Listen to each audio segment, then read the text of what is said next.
machnya hoyek lakchan tan san kili yon laknyop chami weka laknyop chukul bay jalak chukut yaj machnya hoyek lakchan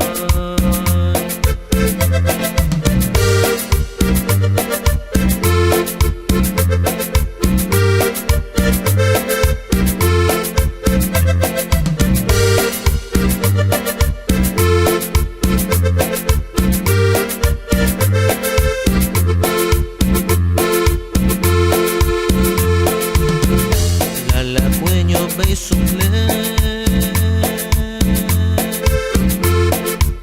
chuhul we jalak chuhutya lala ka chiben lagyo isumle liwencha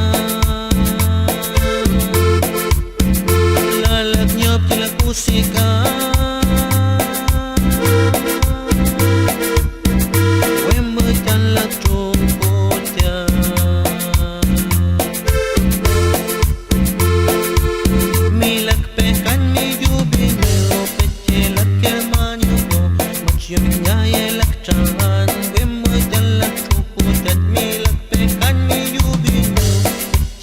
Hermano,